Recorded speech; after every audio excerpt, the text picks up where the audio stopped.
What is going on, crafters? Welcome back to another episode of Dig Straight Down with me, your host, Rebel JC.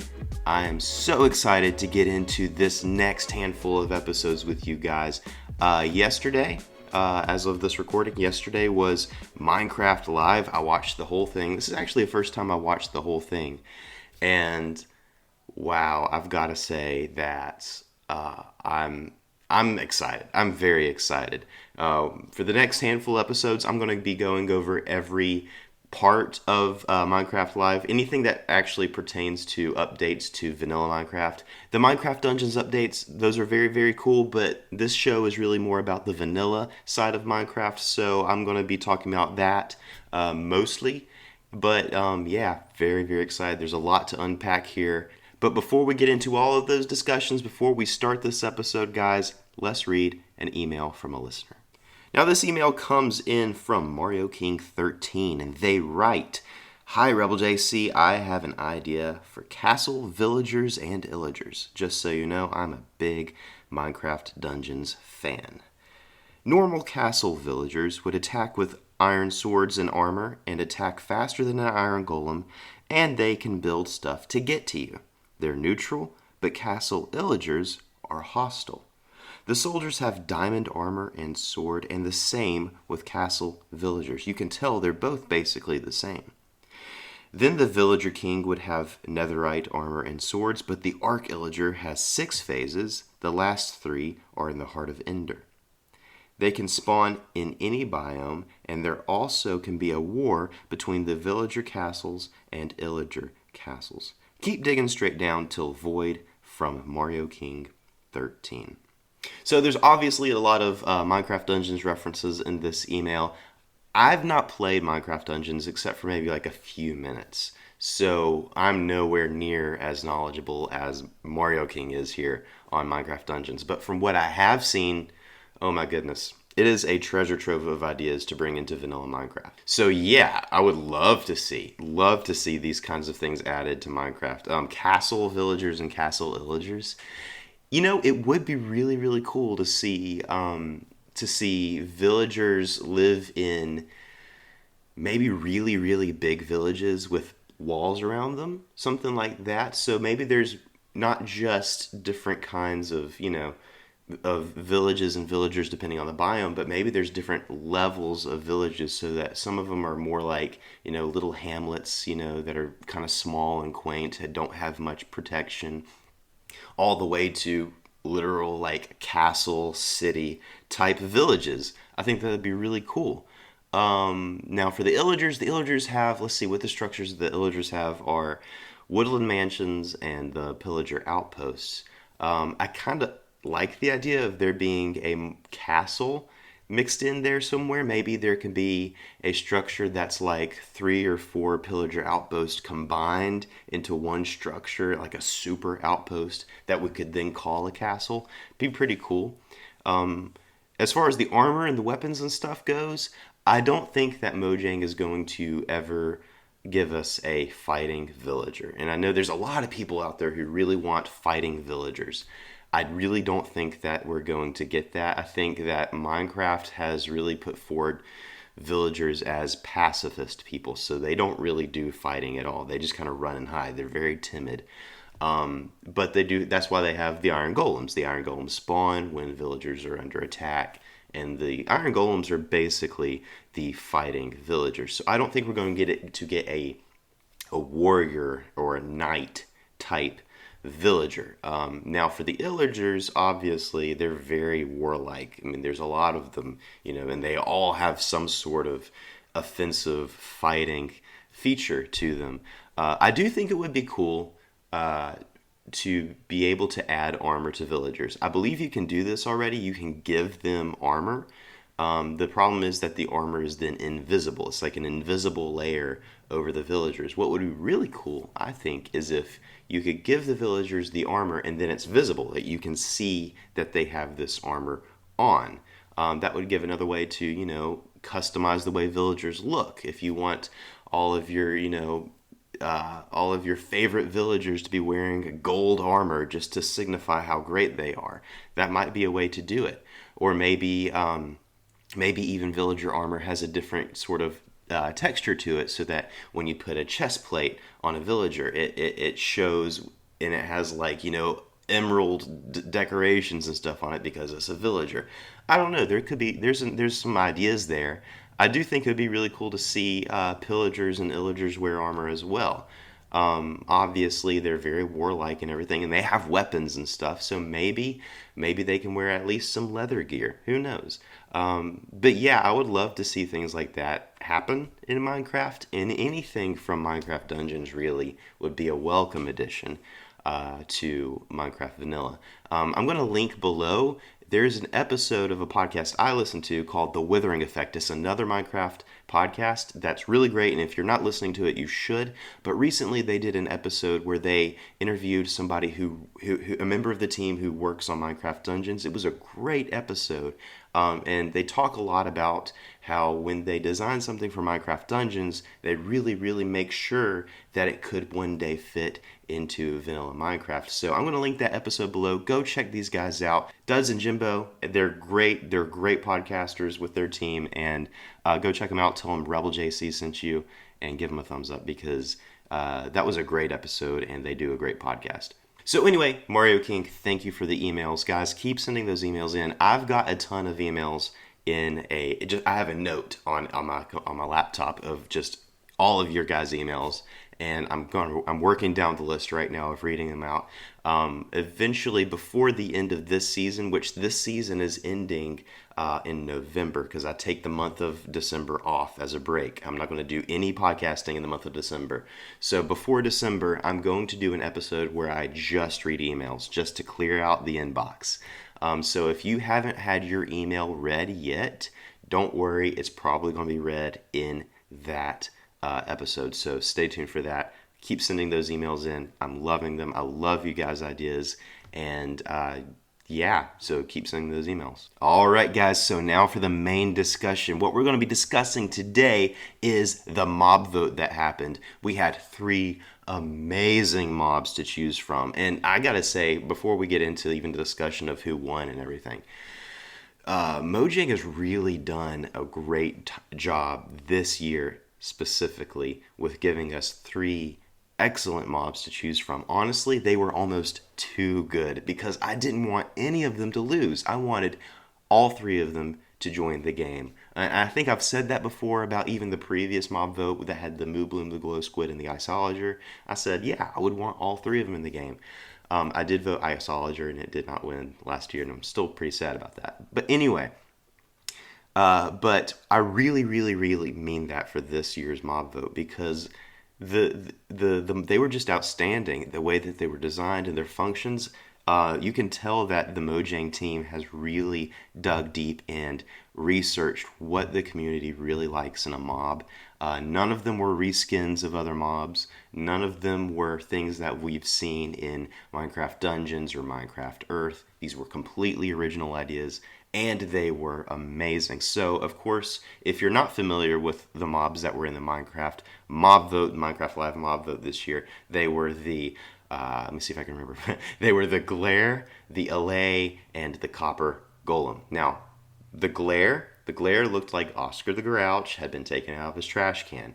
And like Oscar the Grouch, the Glare is very, very grouchy, specifically when it's around darkness. It hates darkness, and for some reason, though, it seeks darkness out. And the way that it works, the way it's helpful for the player, is that the Glare would tell the player, hey, here's a dark spot over here. Monsters can spawn here. Zombies and stuff can spawn here. You don't want that to happen. I don't want that to happen. Please put a torch down. That's basically what the Glare was doing. It was a great looking mob. It just kind of looked like a floating pile of leaves that was just really, really grumpy at darkness. It was an amazing mob. The Copper Golem was awesome as well. And I'd said this previously, I think, that there's this little creature, this little mob, basically, in Minecraft Education Editions called the Agent. The Agent looks like a little robot that you can then program to do certain tasks. It's a great idea for a mob, and I'd said a long time ago, I think, that I would love to see something like that added to the game, added to Minecraft Vanilla, just Java Bedrock Edition. So the Copper Golem was kind of like that. The Copper Golem reminded me a lot of the Agent. Obviously, it was colored like copper. It was this little golem. You could make it out of copper, and its function was that it would randomly press copper buttons. Now, copper buttons would have been added had the Copper Golem won the vote. The Copper Golem also had this really cool feature that over time it would oxidize and get slower until it oxidized all the way and just ground to a halt. At which point, then the player could come up with an axe, scrape off the oxidization, and the Copper Golem would go its merry way, doing its task. An amazing idea for a mob. But the one that got me, the one that got my vote was the ALLAY. And the ALLAY was the one that won, and I'm so happy about that. The ALLAY is, imagine like this little blue fairy type creature that if you give it an item, say you're mining and you have it with you, you have this little ALLAY fairy creature with you, and you're mining out this huge area underground, and you want to gather up all of the coal. You want to gather up all the coal that you left behind. So what you would do is you would give the ALLAY a piece of coal, and then it would go around in a certain radius. We don't really know how wide this radius is, but it would go around and then collect all of the coal it could hold. It would then bring you all of that coal, or it would go and drop all that coal off at a note block that is designated for its use. So it's a super, super useful mob, and I think of the three, it's probably the one that's the most useful for the most players, because we all mine and we all leave stuff behind us. Even I don't play a lot, and when I play, I don't really mine a lot. But even the little bit that I do mine, when I go on a mining session, I'm leaving all sorts of junk behind me. So this would be really useful for me personally, to be a little bit of an extra storage almost. While we're talking about the ALLAY, by the way, we need to get some points clear. The ALLAY will not open chests. The ALLAY will not steal items from players. The ALLAY will not interact with your inventory at all. And most importantly, the ALLAY will not duplicate items. This is something that a lot of people were confused about. Personally, I was confused about it as well, because the trailer for this mob seemed to indicate that it was duplicating cookies somehow. And that seemed a little weird to me because I know that's very much against Minecraft's core gameplay mechanics. But it was quickly explained later on by the devs on Twitter that that is not the case. The ALLAY will not be duplicating items. What the ALLAY does is it looks on the ground for items that it can collect. So you hand it a cobblestone. What it's going to do is look around the area on the ground, items that are hovering on the ground that you've dropped or that you've mined or whatever, and pick those items up. It's not going to break blocks. It's not going to open chests. It's not going to duplicate items. So that's a key thing to understand. So if you want to learn a little bit more about the ALLAY, I linked down in the description a link to the article on the Minecraft.net website about the ALLAY. So go check that out and read it if you want to. And the video is also there too. So when is the ALLAY coming? Now the ALLAY is coming in 2022, next year, with Minecraft 1.19, which is, by the way, called the Wild Update. And I will be talking a lot about the Wild Update in future episodes, but suffice it to say, Wild is the right name for it. This is sort of the atmosphere, biome, nature update that we've all been really wanting, but as well as the Deep Dark Warden scary update. That's right, the Deep Dark and the Warden are delayed again until 1.19. I'm not going to really talk about that. I'm going to leave that for a future episode that is going to be dedicated to all things Deep Dark. But am I disappointed in the delay? Of course I'm disappointed in the delay. But am I happy with what they showed that's going to come with the Deep Dark because of this delay? Absolutely. The delay is worth it, people. So if you're angry, if you're sad, if you're disappointed, don't worry. The delay will be worth it, I promise. All right, so back to the ALLAY. Now, the ALLAY is really interesting because of its relation to an existing mob in Minecraft, one that you might know, one that you might be a little bit vexed by. The Vex. You can just tell by looking at it, the design between the ALLAY and the Vex are very, very similar. They kind of have that tiny little winged fairy thing going on. They're different colors. The Vex is like a grayish blue, and the Allay is a light, more like a sky blue. And the Vex obviously looks evil, and the Allay obviously looks very good and cute. But even in the names, there is a similarity, a similar theme going on, because Vex means to annoy someone or to torment them, right? If someone's vexing you, they're really, really bothering you. But allay is the opposite. So if someone is allaying you, I don't know if that's the right way, but if they are allaying you, then they are soothing you. They're making you more comfortable, or they're soothing your nerves. They're relieving you somehow. So it's like opposite meanings, and that's a similar theme. So it's, in my mind, it's a lot like villagers and illagers, and how they seem to be opposites, even though they are related, even though they might be the same species somehow. So there's some lore to explore there, and it'll be interesting to see just how much the Vex and the Allay are going to be related in the update when it comes out. So I have an idea, and I submitted it to the feedback website. I'm going to read it to you right now and link it down in the description. As of this recording right now, it's still under review, just to make sure, I guess, that it's appropriate for the website. It totally is, by the way. But if you like it, and if you click on the link and it's there and the post is up, if you like it, why don't you upvote it and let me know down in the comments that you upvoted it. I just want to. I've really not done much with the feedback website. I just want to see if it's working and how it works. So yeah. Anyway, so I'm going to read the post that I submitted, and we'll keep talking about it. So this suggestion is based on the fact that the Allay and the Vex seem to be related. Not only do they look nearly identical, but their names play off a similar theme. Allay means to appease or soothe. Vex means to annoy or torment. The Vex are not encountered in the wild. Instead, they are summoned or evoked by evoker illagers. Where they come from natively is still a mystery. If the Allay are related to the Vex, I think it would be awesome if the player could evoke them in the same manner as the Vex are evoked. Here's how this could work in-game. The player raids a woodland mansion and conquers it. In a new room, the evoker's sanctum, the player finds a strange totem in the form of an Allay. With this totem equipped, the player is able to right-click and summon an Allay. This change would give the player more reasons to find a mansion. The Allay does not despawn, but instead lives inside a note block it claims, much like a bee living in a hive. The Allay can be returned to the totem by right-clicking on the Allay with the totem. This would make it easier to bring a few Allay on a mining expedition. An additional feature could be that the Allay and the Vex are natural enemies, and the Allay will fight the Vex.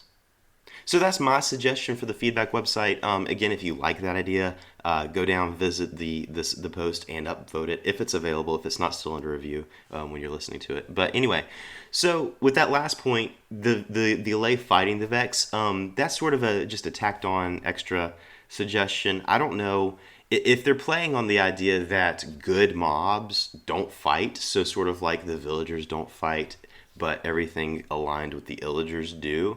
Then I don't expect that the Allay would, since it seems that the Allay are the opposite of the Vex, and the Vex are aligned with the illagers. It would be really cool to see if the Allay are actually, friendly with the villagers. Maybe Allay live in villages somehow, or maybe there's a villager who could also summon in Allay, like there's an illager that can summon in Vex. I don't know. It's a cool idea, but when I watched the video, when they announced the Allay, I was thinking, now where are we going to find that thing? And obviously, it would be really cool to find it in a, like an enchanted forest type thing, because it's a fairy character. But I like the idea of being able to summon it. It just makes it different. It gives this sort of air of mystery to this creature. I don't know if any of you are familiar with Driz Do'Urden, the character from the Dungeons and Dragons novels. Great novels, by the way. But he has this Guinevere, this cat that he can call from the astral plane. It's like a spirit being in the form of a panther.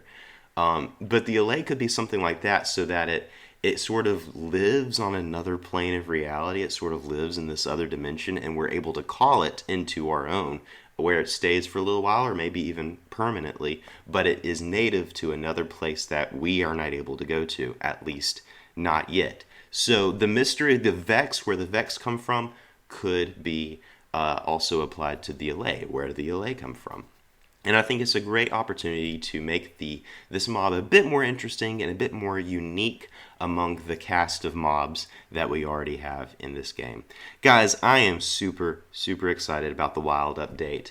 There will be a lot more discussion happening in future episodes of it. I'm going to be talking about things like the birch forest being updated, new animals that they might bring into this update, the swamp update that's coming. Guys, the swamp update is coming. Could that mean that the Badlands update is also coming? Could that mean that the Savannah and the Desert update is also coming? Who knows?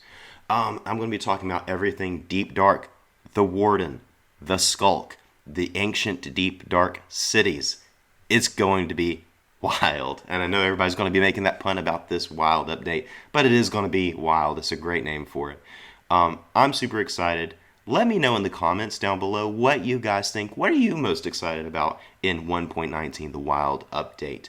What do you think is a good thing that they could add to this update that hasn't been announced yet?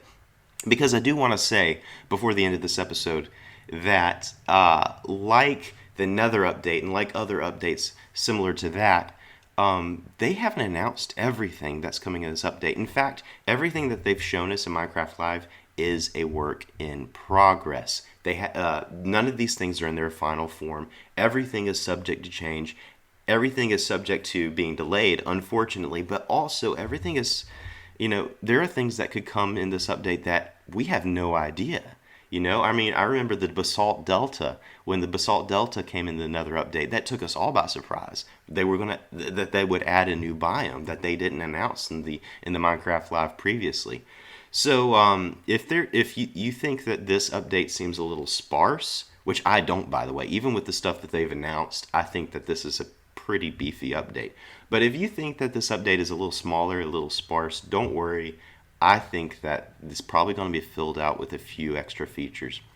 But that being said, even if this update is nothing but what they've already shown us, it's going to be a good update. It really is. We're finally going to get the Deep Dark and the Warden. Everybody's going to be so happy to get those finally. But also, this is going to be an atmospheric update. This is going to be an update that makes the world of Minecraft more immersive. That's actually something that they said in Minecraft Live. So I'm very excited about that personally, and I hope you guys are too.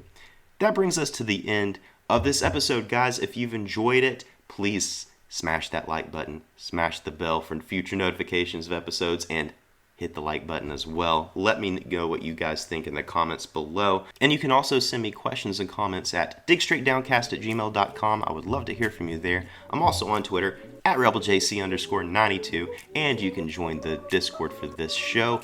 The link is in the show notes. So guys, until next week, continue to dig straight down. I will see you in the Deep Dark.